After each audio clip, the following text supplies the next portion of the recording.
कुरान मजीद का 47वां सूरा सूरह मोहम्मद। बिस्मिल्लाहिर्रहमानिर्रहीम। الذين كفروا وصدوا عن سبيل الله أضل أعمالهم والذين آمنوا وعملوا الصالحات وآمنوا بما نزل على محمد وهو الحق من ربهم كفر عنهم سيئاتهم وأصلح بالهم ذلك بأن الذين كفروا اتبعوا الباطل وأن الذين آمنوا اتبعوا الحق من ربهم كذلك يضرب الله للناس أمثالهم فإذا لقيتم الذين كفروا فضرب الرقاب حتى إذا أثخنتموهم فشدوا الوثاق فإما منا بعد وإما فداء حتى تضع الحرب أوزارها ذلك ولو يشاء الله لانتصر منهم ولكن ليبلو بعضكم ببعض والذين قتلوا في سبيل الله فلن يضل أعمالهم سيهديهم ويصلح بالهم ويدخلهم الجنة عرفها لهم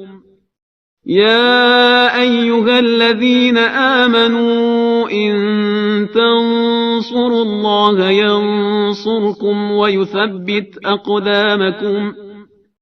والذين كفروا فتعسا لهم وأضل أعمالهم ذلك بأنهم كرهوا ما أنزل الله فأحبط أعمالهم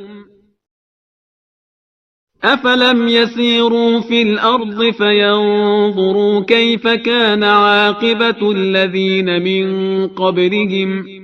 دمر الله عليهم وللكافرين أمثالها ذلك بأن الله مولى الذين آمنوا وأن الكافرين لا مولى لهم إن الله يدخل الذين آمنوا وعملوا الصالحات جنات تجري من تحتها الأنهار والذين كفروا يتمتعون ويأكلون كما تأكل الأنعام والنار مثوى لهم وكأي من قرية هي أشد قوة من قريتك التي أخرجتك أهلكناهم فلا ناصر لهم أفمن كان على بينة من ربه كمن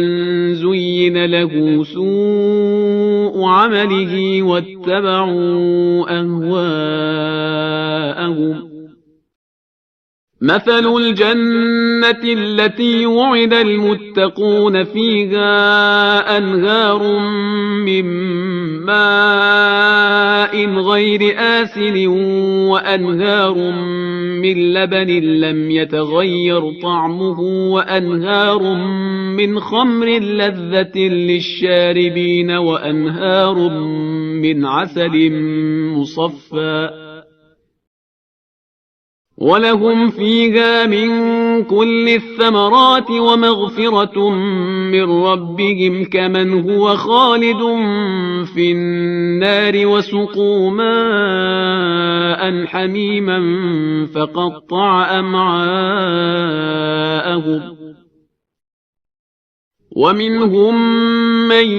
يستمع إليك حتى إذا خرجوا من عندك قالوا للذين أوتوا العلم ماذا قال آنفا أولئك الذين طبع الله على قلوبهم واتبعوا أهواءهم والذين اهتدوا زادهم هدى وآتاهم تقواهم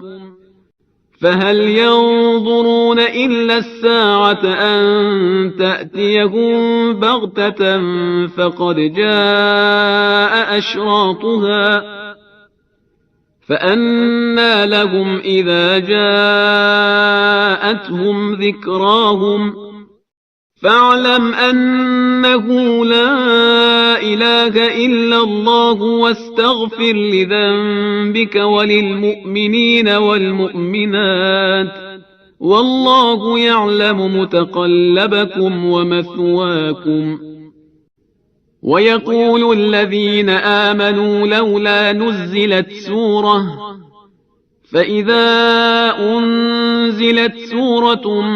محكمة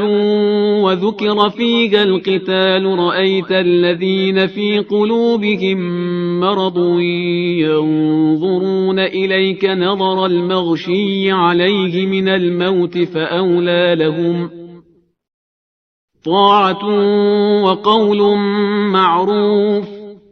فإذا عزم الأمر فلو صدقوا الله لكان خيرا لهم.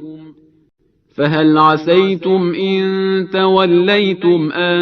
تفسدوا في الأرض وتقطعوا أرحامكم أولئك الذين لعنهم الله فأصمهم وأعمى أبصارهم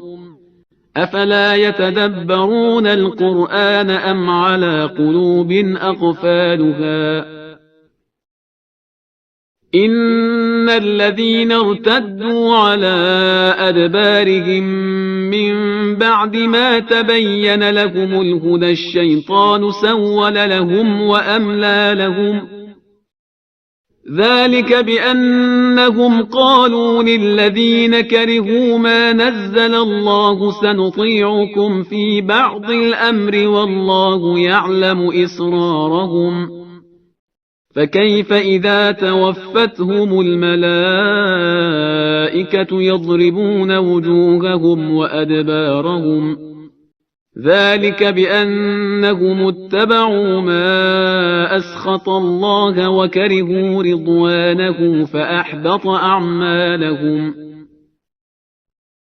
أم حسب الذين في قلوبهم مرض أن لن يخرج الله أضغانهم ولو نشاء لأريناكهم فلعرفتهم بسيماهم ولتعرفنهم في لحن القول والله يعلم أعمالكم ولنبلونكم حتى نعلم المجاهدين منكم والصابرين ونبلو أخباركم إن الذين كفروا وصدوا عن سبيل الله وشاقوا الرسول من بعد ما تبين لهم الهدى لن يضروا الله شيئا وسيحبط أعمالهم. يا أيها الذين آمنوا أطيعوا الله وأطيعوا الرسول ولا تبطلوا أعمالكم إن الذين كفروا وصدوا عن سبيل الله ثم ماتوا وهم كفار فلن يغفر الله لهم فلا تهنوا وتدعوا إلى السلم وأنتم الأعلون والله معكم ولن يتركم أعمالكم إنما الحياة الدنيا لعب ولهو وإن تؤمنوا وتتقوا يؤتكم أجوركم ولا يسألكم أموالكم إن يسألكموها فيحفكم تبخلوا ويخرج أضغانكم ها أنتم هؤلاء تدعون لتنفقوا في سبيل الله فمنكم من يبخل ومن يبخل فإنما يبخل عن نفسه والله الغني وأنتم الفقراء وإن تتولوا يستبدل قوما غيركم ثم لا يكونوا أمثالكم